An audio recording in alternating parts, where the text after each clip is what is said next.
right, guys, welcome to the Talk Android podcast. Woo! This is the first one we've done in a very long time. We tried this before. Didn't go over super great. So we're trying it again. I'm Jared. I'm the editor on Talk Android, and we have our video guy, Kent. Oh, hey, what's up? Talk Android, go team, woo! And Eric, one of the other writers for Talk Android. How's it going? I just hope I don't ruin this whole thing. That's okay. It's just going to be awful. It's going to be terrible. All right. So the first thing we wanted to talk about, we're going to get really meta with this. Google just released that new podcasts app for Android.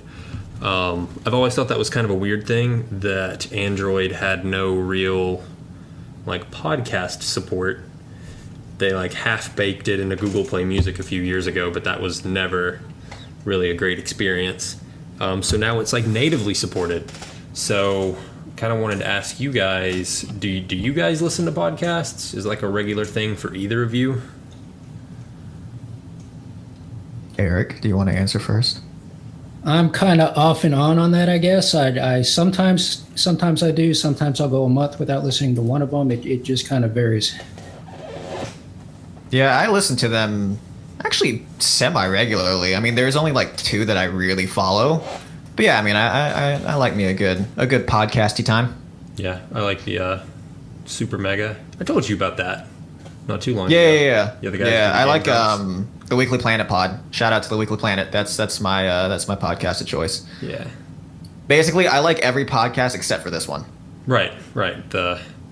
God, I really want to look up and see how many old episodes we did before it got canned. But it seems like there's not a ton of Android podcasts. Mm-hmm. I don't know if that's just me. I don't know. It sort of gets lumped into the tech stuff. Yeah, I can see that. But then again, I mean, within Android, podcasts, what all are you going to talk about? What are we even doing here? Is really the big question to be asking. I think we should just cancel it. Just cancel. I'm calling it right now. Yeah, just. I think we're changing the world is what we're doing. Right. I don't know. I mean, but Eric makes a good argument, so I guess we'll keep it going. Yeah. It's not the same that it used to be, and Eric, I think you said you had done a little bit with some Android stuff before. I think Kent, this video stuff is really your first step into it. Although we both sell phones, so we've been around for a lot of that. Mm-hmm. But I don't know, Galaxy S2, S3, that era, there was definitely more to talk about just because everything was happening at such a fast pace. Yeah. Every 6 months there was a brand new phone and there were tons of new apps and every little thing was a big deal. Mm-hmm. But the tech was advancing fast. I feel like we've hit a ceiling kind of now, but the tech advanced back then. The difference between the Galaxy S2 and the Galaxy S3 was so big, for example. Where between the S7 and the S8, even the S7 and the S9, it's not a huge jump. Yeah, and that's been something that's been in the discussion, the public sort of discussion for the last couple of years. I think, Jared, I think you would probably know more about this than I would, but just having seen stuff that's in the headlines and the conversations that are happening just amongst people in general, I think it's been pretty well known for at least a year or two now that everything is sort of plateaued a little bit, and everyone's really reaching and grasping for that next big thing. So, I just hope it's not a folding phone. Right. Yeah, and I get that though. That I think that does kind of, really what we've seen is, especially in headlines and stuff, your bigger guys take a lot of the attention. Stuff you go to The Verge to read about Android now, where a few years ago it was more of a smaller thing, I guess, kind of its own audience. Where now that's all just sort of rolled into one.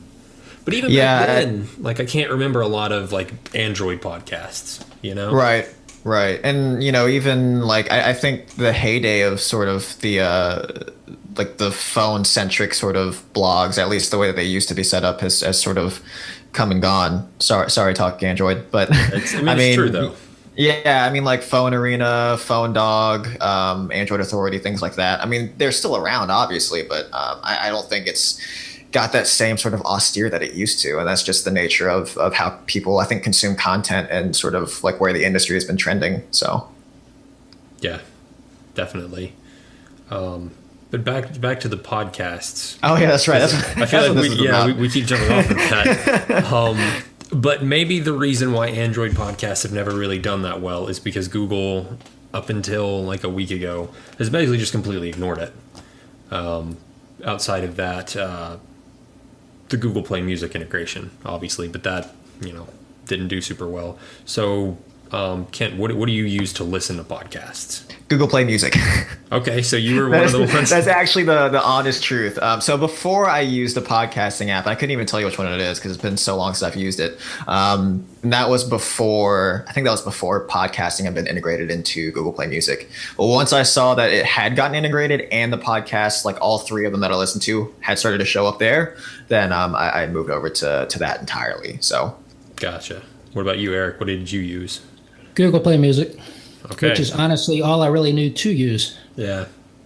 But now one thing I've noticed on Play Music, and obviously I guess it doesn't affect you guys, but like going back to like the Super Mega podcast, that's not on Play Music. Like there's a lot of things that I feel like is just not available there where it is available on iTunes or some other more popular podcast sources. And maybe I'm on my own here. I feel like I listen to more podcasts on YouTube, especially with YouTube Red or YouTube Premium now, YouTube Music, whatever you want to call that. I like it's got background play. I feel better about it because the people are getting paid for it. Yeah, maybe that's just because I work in it. I want them to get something. Yeah, I can see that. And honestly, like if there were podcasts that I was seeking out that weren't on Google Play Music, then I would probably, the next place I would look would be YouTube, because obviously, that YouTube Red subscription comes with Google Play Music. So that would be where I would look to for other podcasts if I needed to. Yeah, and that's, I don't know, seems like a very popular destination for that. Yeah. So on that note, how do you guys feel about the YouTube Music, Google Play Music, YouTube Premium, that giant cluster of a situation? I mean, I haven't really been paying that much attention to it. The last time I heard about it was actually, Jared, when you brought this up to me like 2 or 3 weeks ago, maybe longer than that. And I was like, oh, like that's the thing. But I haven't really been paying attention to it. I guess for the sake of our listeners, definitely not for my sake, because I already know all about it, obviously. Why don't you explain to us what the implications of this move are? Okay. So, because Kent pays no attention to the news cycle,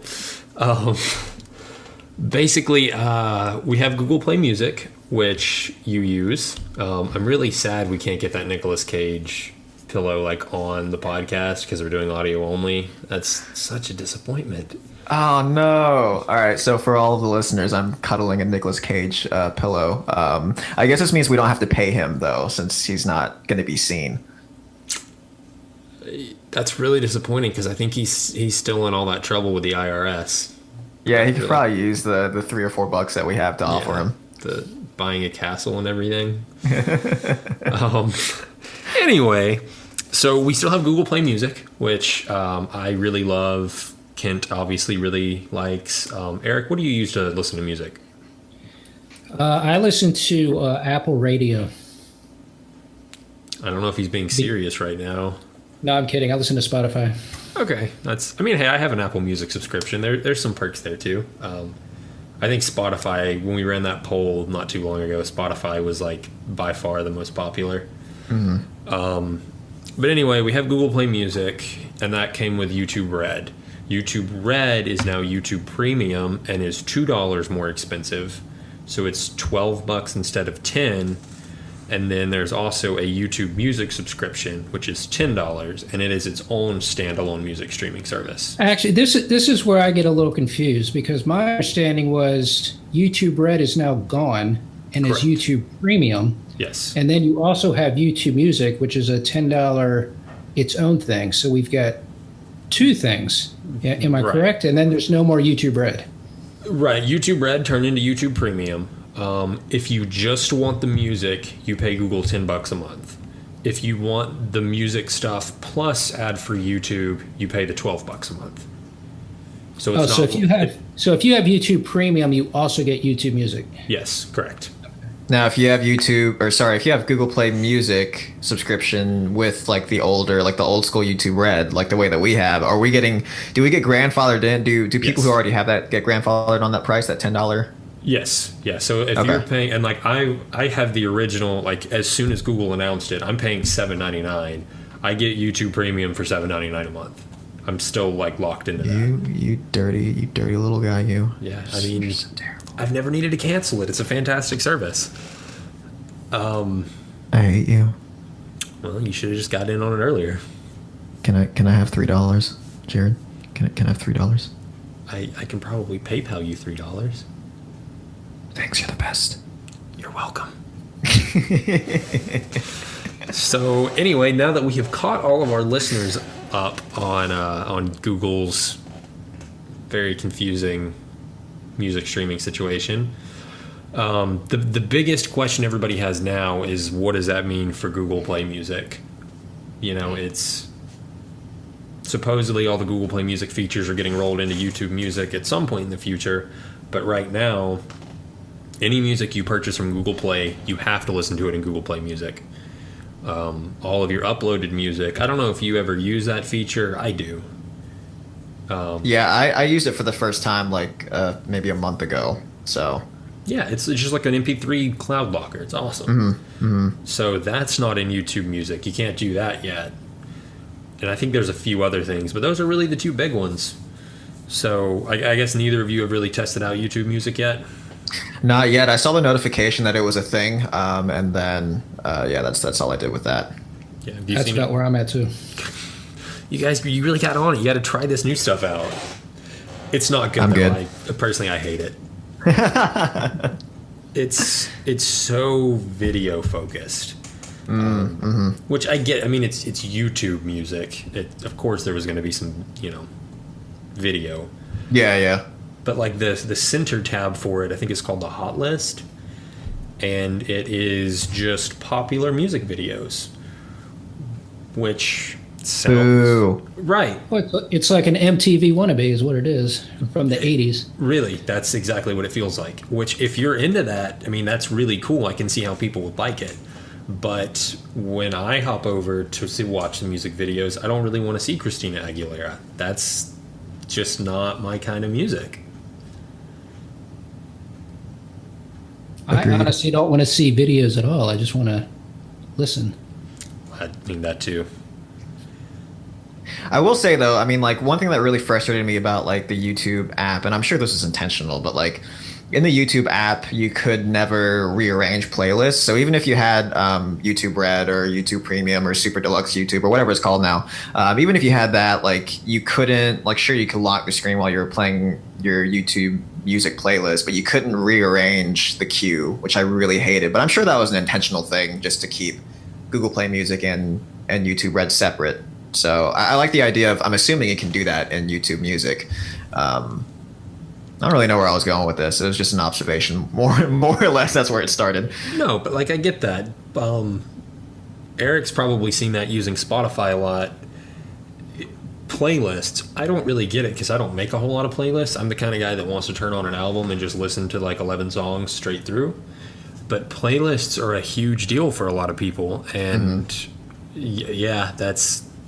I don't think that's a crazy concern. Yeah, I've got a ton of playlists, so I don't want those to go anywhere. I agree. That's another one, though, that there's no way to import your Google Play Music library. Garbage. Yeah. Garbage. I hate that. It's dumb. Exactly.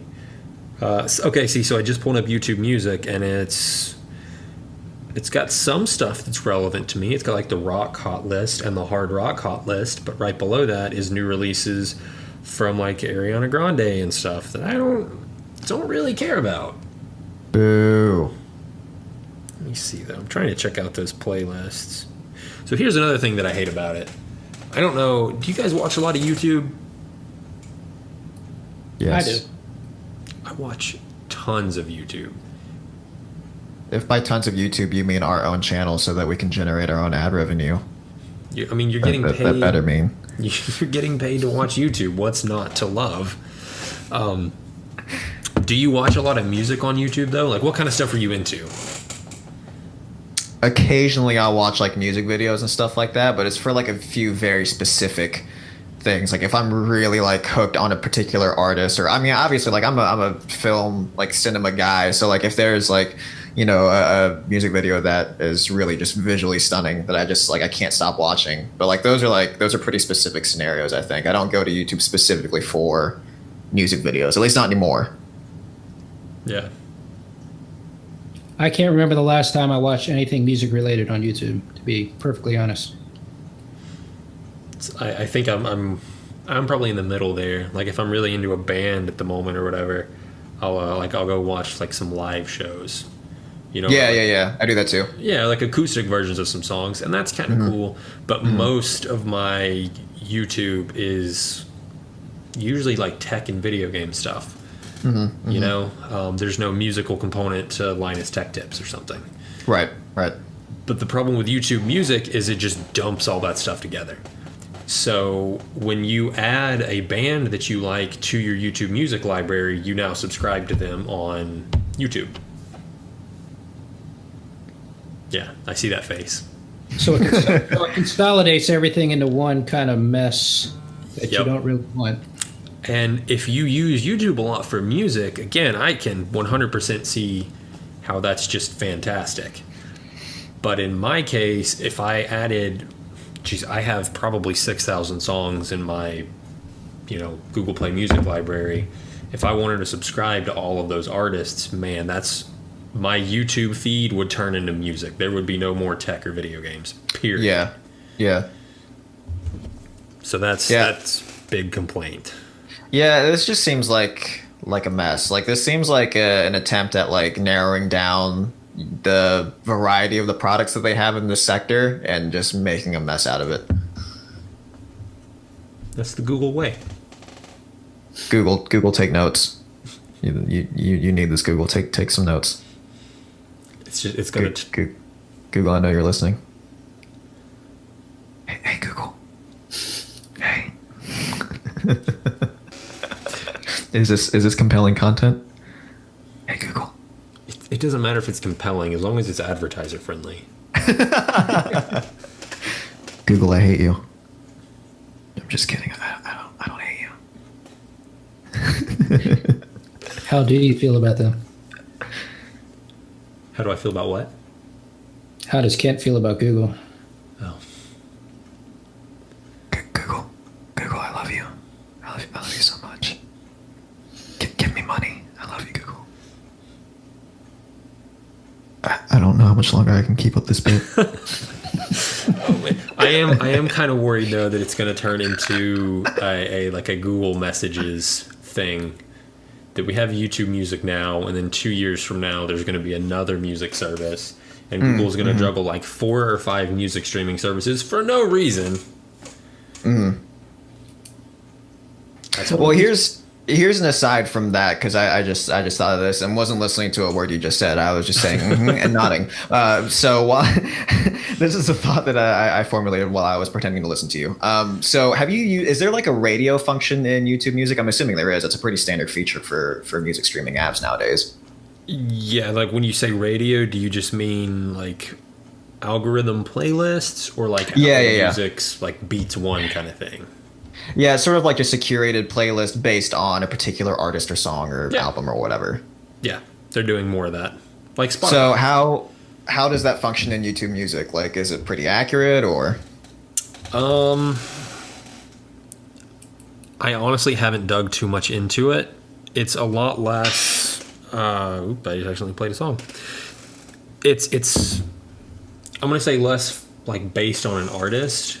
Like in Google Play Music, if you want to listen to Katy Perry, when you just hit a Katy Perry song and like, hey, play radio based on this, right. That's all algorithm based, but it is based on that song. What I've noticed in in YouTube Music, it's a little more like what Spotify does, where it's just a human built playlist. Like right now, we have Cuddling Country, bedroom indie rock, indie makeout, pop serenades, just skin. That sounds horrifying. Velvet voices, cuffin season. But it's, of course, that was in like the romantic moods section.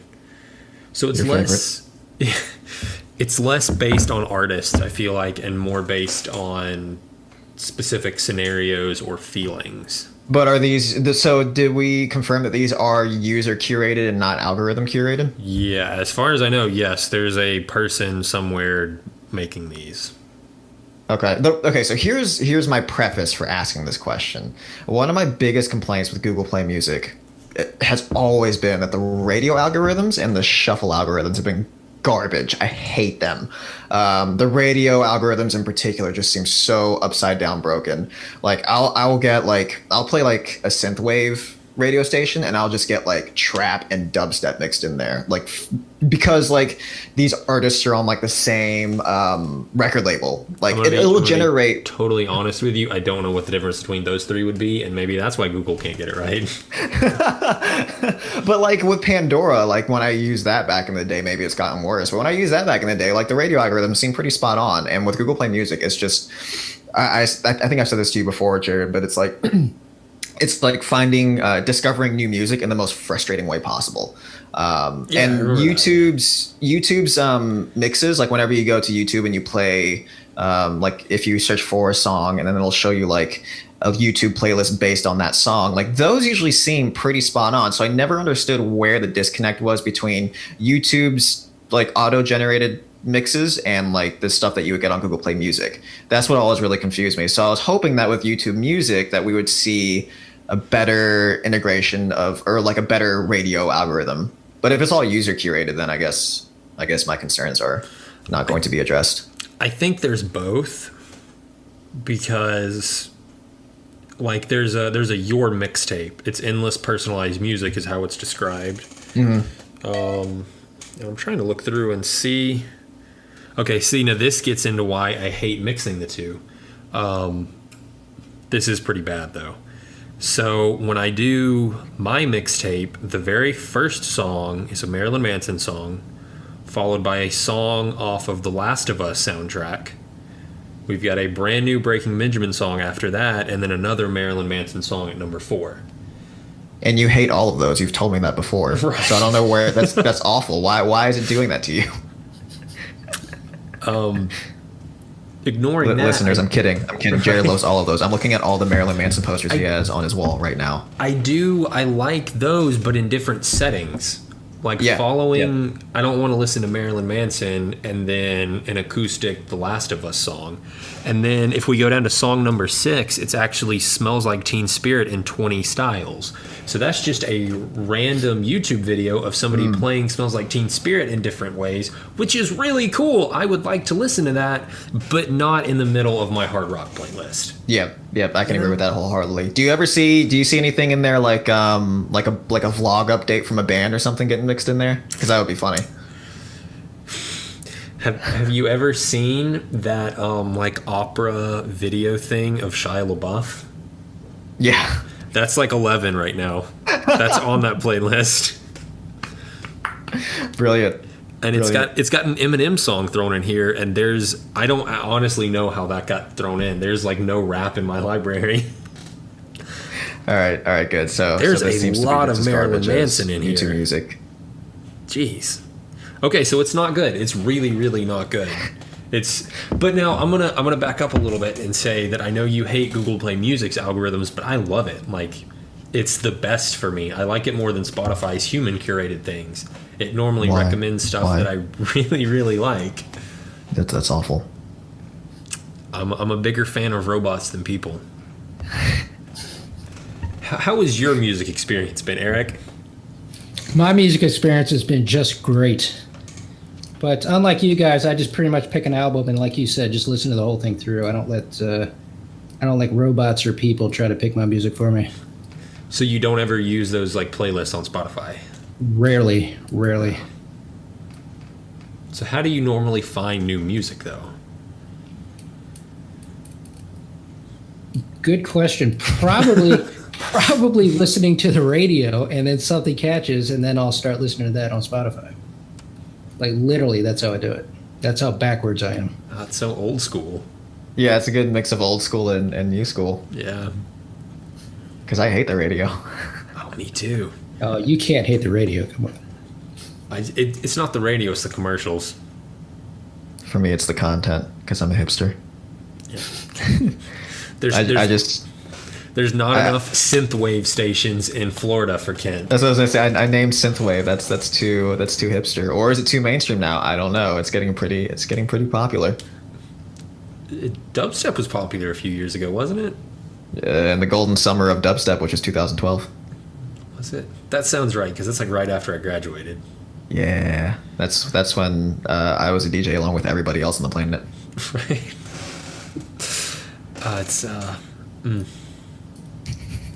I pretty much stay in my like hard rock bubble. Don't tend to get out of it very often. Well, I've got some playlists for you, Jared. So if you like to hear more, make sure you like, comment, and subscribe. You were just going to send me Korean pop bands, is what you're going to do. 여보세요. What were we talking about? We were talking about Google Play Music versus YouTube Music, is what we were talking about. But Kent has found you like. I know you were complaining about it, but you have found some cool stuff from those Play Music algorithms. I absolutely have, and it's always in the Korean not in the way that I stuff? want to. Yeah, all my Korean death metal albums. We're not joking. He sent me a video of some weird Korean pop death metal thing. That was Japanese. Come on, man. Japanese? Okay, my bad. Yeah, no, but like I was saying, it's discovering new music in the most frustrating way possible. Like if I find something that's like got this really cool like chill vibe to it, and I want something based on that, I don't know where Google looks. It'll just pull just the most random stuff from it, and it gets really frustrating. Like I think I found that metal band from I found that metal band from listening to like some really poppy acoustic J-pop artist. And it gave me that, like, I guess because they were both Japanese. I don't know. Like, these are really weird, tenuous connections that it seems to make. It was cool that I found that band, but that's not really what I was wanting in the moment. So that's my big frustration with it. Any thoughts on our music discovery process, Eric? It's very, very interesting. Next topic. That's what he's saying. Next topic. It's got to be weird though, like somebody that just listens to the radio to find their new music to listen. Hey, look, to. I miss cassette tapes, man. Right. I say bring those back. I think you got a few years on me. Cassettes are making a comeback, so. Are they really? Yeah. Well, at least in the synthwave community, they are, because I'm in a lot of those forums, and that's the cool thing to do is to like print your shit to tape. Sorry, I shouldn't have said that. Print your stuff to tape. Yeah, edit here. This is an edit point. Reminder for Jared: edit point here. Censor the word shit. Have you guys played Hotline Miami, or at least seen that? Yeah. Yeah, that's part of that modern sort of mainstream movement. Yeah, because I got the aesthetic. I got the collector's edition for Hotline Miami too, and it did come with a cassette tape. Yeah, that's the thing to do now. Wasn't it Stranger Things that kind of started this because they released a cassette, and then everyone started releasing cassettes? I feel like they started the whole. They did the VHS. Did they do a cassette? VHS. Yeah. Well, okay, not really. Yeah, they styled their DVDs after like their DVD packaging after VHSs. Right. Did they? Yeah. But I mean, this is again part of a tradition that goes back. Not a tradition. This is part of a trend or a movement in like visual art and in music right now that goes back to like Drive with Ryan Gosling. That was a really big proponent of that.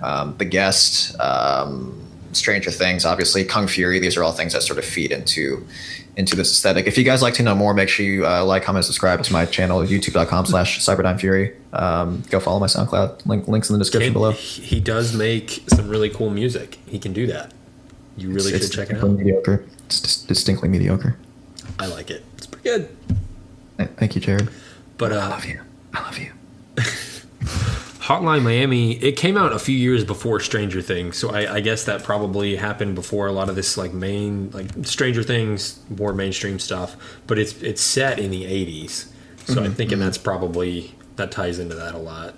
Yeah, It's been an ongoing thing now for, I mean, Drive came out like, more than a few years ago. So at least since that is when it's been really perpetuated in the mainstream. We should probably get back on topic about like, Android things. Android things. You can rent Drive on Google Play Movies, and it is probably on Netflix. Make sure you like, comment, and subscribe to Google Play Movies for more Drive. Next topic. All right. The next thing we were going to talk about is still related. We're going all in on media stuff this time. AT&T announced AT&T Watch TV, which is a skinny bundle. It is based on. Kent looks so confused. Kent has no idea what any of this is. I don't. What is this TV you speak of? Who is AT&T? I don't belong here. Oh, I think Kent's on AT&T, so that one doesn't fly. Oh my God, you're right. You're right. So,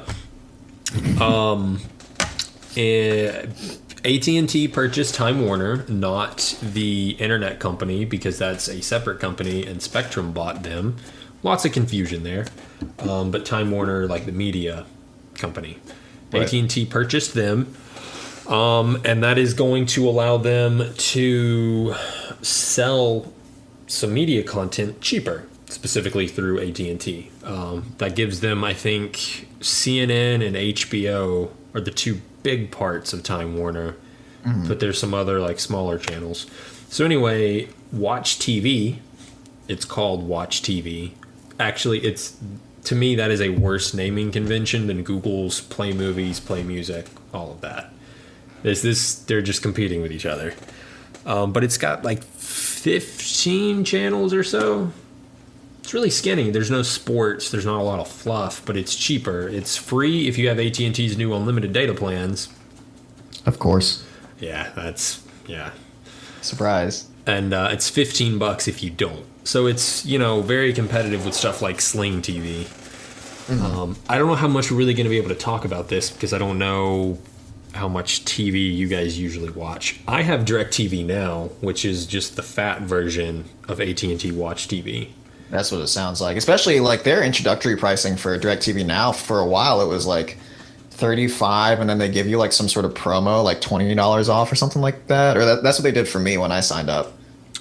I don't know. I stopped using it. I canceled it a while back. Right. So right when it launched, Directv Now was $35 a month.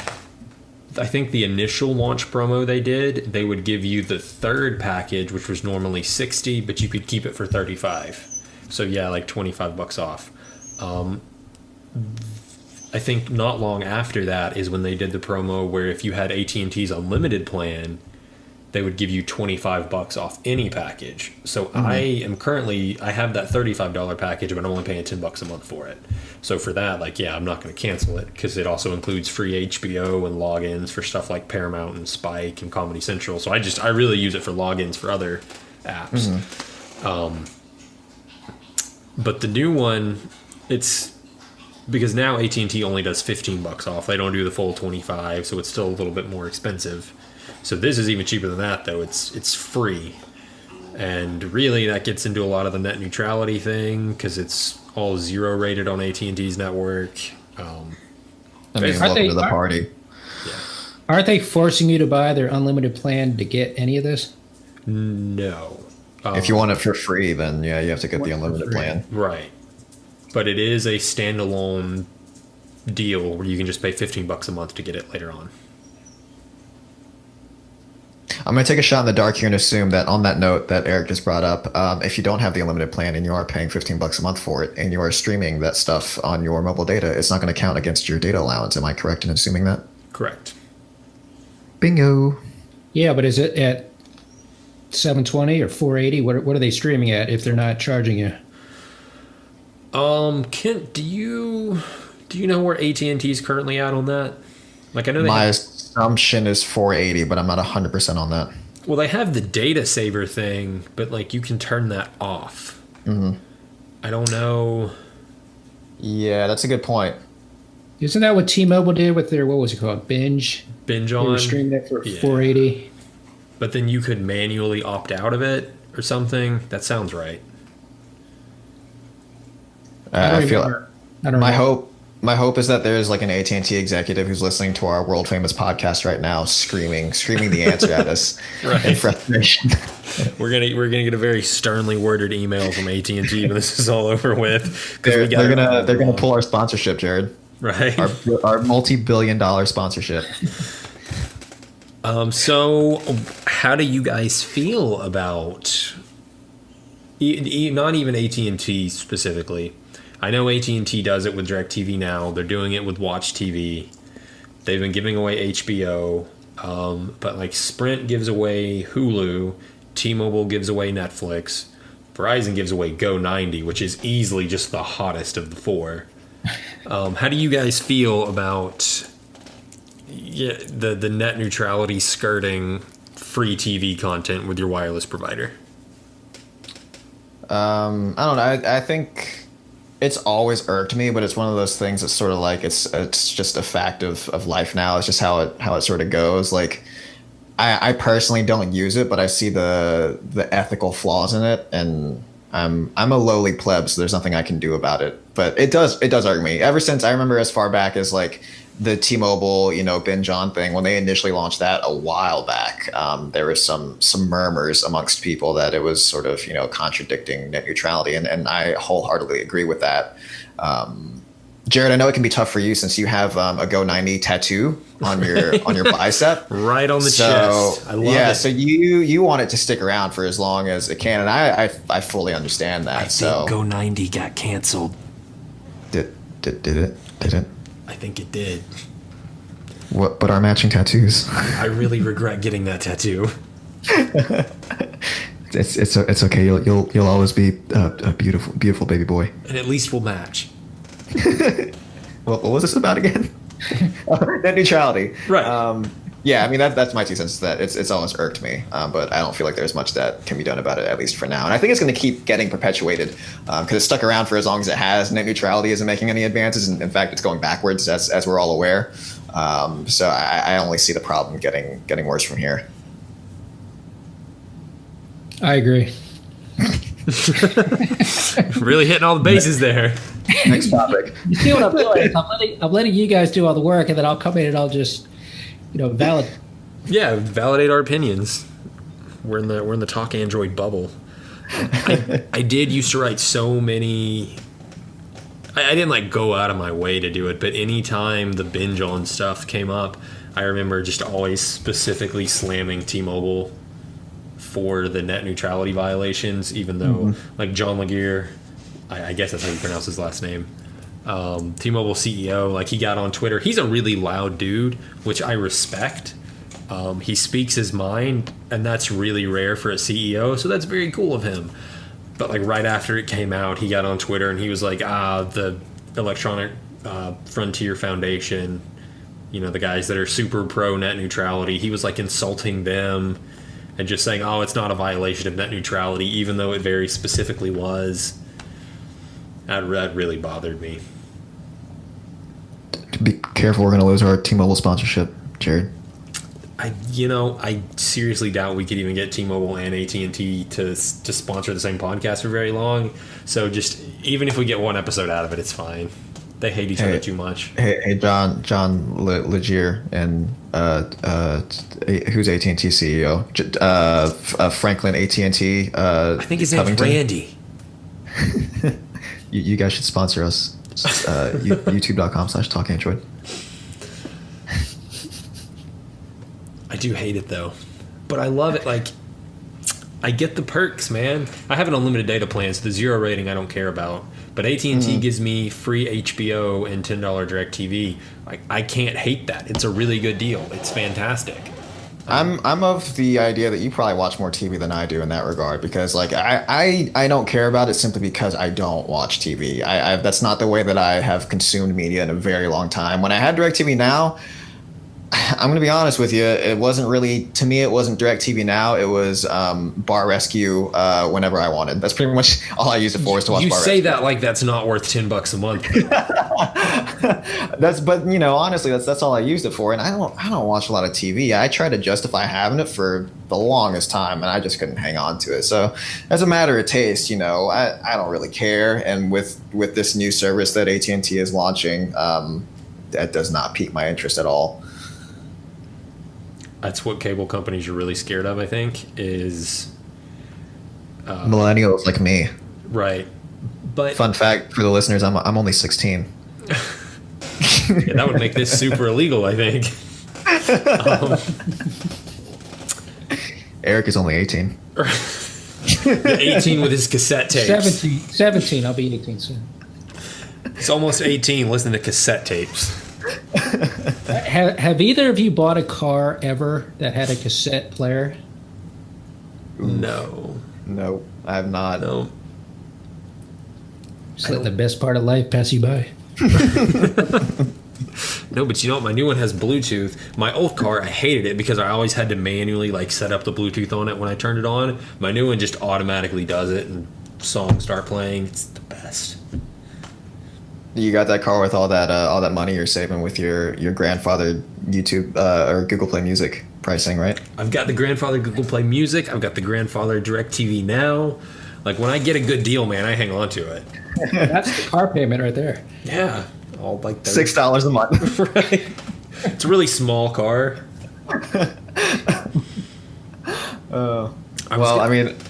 I don't have anything else to add to the TV discussion, but I don't know if there was anything else that you wanted to throw in there. Well, I was going to say, and it might be good. I'm interested in what Eric does, but Kent, I know me and you are a little closer in age, and I watch a little more TV than you, but honestly, not a ton.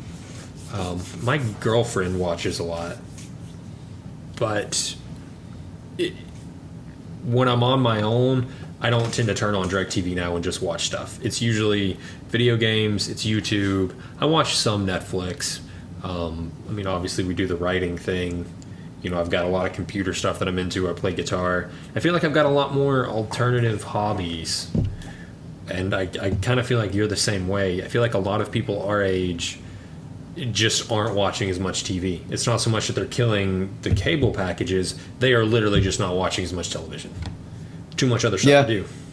Yeah, that's well known. It's just how the industry has been trending for so long now. And honestly, it's not a way that that method of consuming media to me is just not appealing. I've gotten so used to the model, and I think a lot of people our age have gotten so used to the model of if I get it for free, then I can put up with ads or use an ad blocker, or if I pay money for it, don't give me ads. And that's sort of how I feel.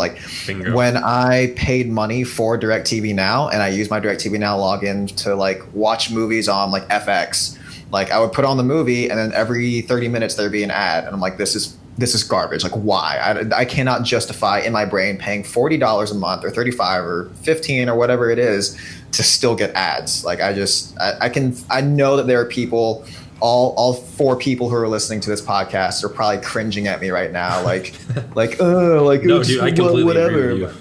Yeah, I cannot agree with it. I don't like it. It doesn't appeal to me. And it's if double I'm paying, if I pay any amount of money, don't give me ads. Or if I'm going to watch it for free, then whatever, I'll take an ad. Yeah. So Eric, what do you do for TV? What's your situation there look like? I had DirecTV for 10 years, and then I just cut it completely a couple years ago, and I stream everything on a Roku. And so basically Netflix, YouTube, HBO, what you need to do is you need to find someone that still has Time Warner, and then you put their credentials in, and then you get all that for free. Right. So HBO, Showtime, all that. So basically I'm paying, $30, $35 a month, and I get a pretty comprehensive package. I don't really watch that much. I'll watch a movie on HBO. Maybe I'll buy a movie from Amazon occasionally. I'll watch a lot of Netflix. I'll watch a lot of YouTube, and that's pretty much it. I'm just not a big TV watcher. And I would never, I've got friends, they have DirecTV, they have 250 channels. There's nothing on.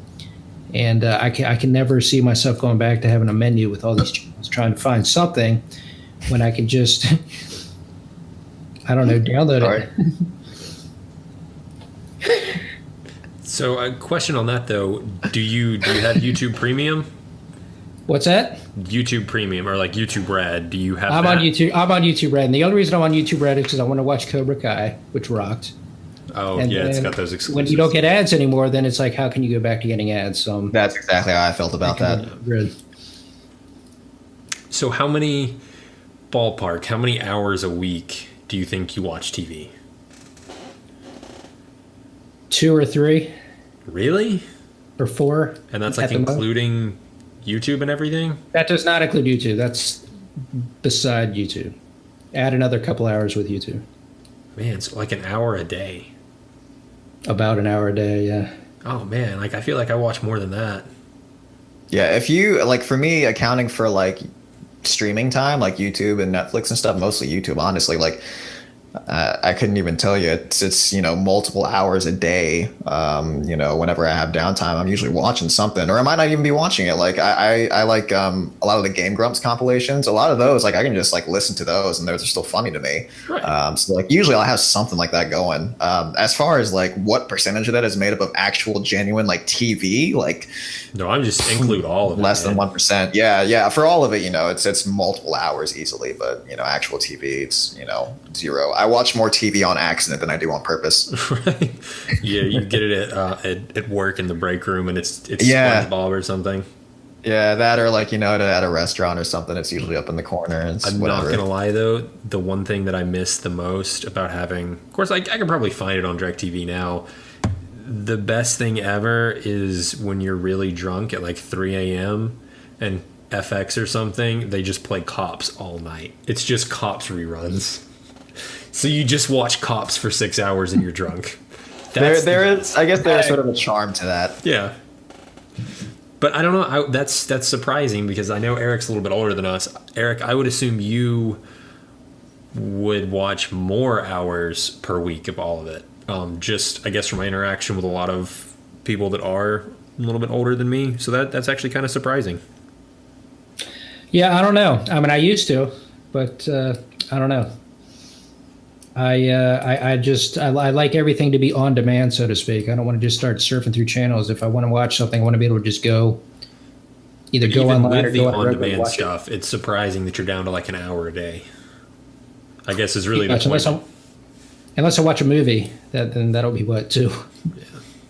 Yeah, I think that idea of like surfing through channels is also like fits into that sort of archaic model that I feel like TV is sort of embodied by. It's too passive. I want to feel like engaged and active in what I'm doing. And I want to be able to watch what I want to watch when I want to watch it. I've just gotten so used to it. It sounds like ridiculous when you vocalize it, but like I didn't think it'd be that big of a deal. But when I went back to trying to watch TV like a while back, I was like, this does not appeal to me one bit. No, I totally agree. Especially if I'm paying money for it. Exactly. Like I'm going to pay you money, get ads, and I don't get to watch what I want to watch when I want to watch it. Yeah, that's... If you buy like a standard package on Spectrum or DirecTV, are they still including kind of in the background like 50 or 100 standard definition channels that they force you to pay for, even though you'll never watch them in your life? Is that still a thing? So you're paying like $100 and $35, $40 out of these background SD channels? It's not like it's an extra part of the package, but you do get the standard definition channels just because they typically broadcast both. But most new receivers and stuff, you have an option to hide the standard definition if you have an HD channel available. But that's not. Are they charging you extra for that? Are you paying for that? No, they shouldn't charge you anything more. Yeah, I'd assume something like that's like built into the pricing. Right. Because I know a while ago they would force you. It's like the package started with those SD channels, let's say at $30, and then if you want an HD, you add to it, but you were forced to pay that $30 for the SD channel. I don't know if it's still like that, but I know when I was paying for it, they were forcing you to buy those SD channels. DirecTV does not, but I know last I checked, Comcast, they give you all the channels, but if you want to watch it in HD, there's like a $10 a month fee for that. which paying to watch something in high definition in 2018, I'm just not paying that out of principle. Yeah. When was the last time you could even buy an SD television? Right. Like at Best Buy? It's been 6 or 7 years, hasn't it? Yeah. Probably more than that. Well, more than that. You'd be surprised though how many people have high definition TVs and just don't care. They just watch it in standard definition. They can't see the difference. It's crazy. All right. Well, we are almost at the hour mark. I feel like this has been a lot of pretty good conversation. There's going to be 3 listens on the podcast after we post it, and it's going to be from the 3 of us. I'm not listening to this. 2 listens. I'm gonna have to re-listen to this to edit Kent out and then get it uploaded. So yeah, no, my listen's coming off of YouTube. Edit me and you out, so it's just Eric talking to himself sporadically over the course of an hour. It's like an hour. Yeah, that'll gain followers. Yep. All of like 5 minutes of talking. Me and Kent just talked all over him. So anyway, we're gonna have this up on YouTube. Listening to this on YouTube does help us out more. I don't honestly know where this is going to be available. We're going to try to do iTunes, Google Play Music, and hopefully Spotify. I know Spotify does podcasts. I don't know how hard it is to get it on there. Maybe we'll upload it onto SoundCloud next to Kent's mixtape. Just, Make sure you like, comment, and subscribe.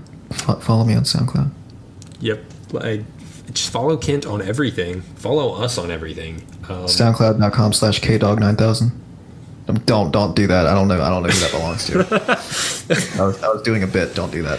Oh man, we might have just propelled somebody into stardom with that one. Oh my God, you're right. It's probably someone that's garbage. I'm just kidding. KDog9000. If you're awesome, then let's collab. Let's collab on something. Send me a message. If anybody would like to collab with us and or maybe make some sweet jams with Kent, let us know. Yell at us on Twitter. I think we're on Facebook. I never check it. You should call out the URLs for the social media, Jared. It is twitter.com/talkandroid, probably facebook.com/talkandroid.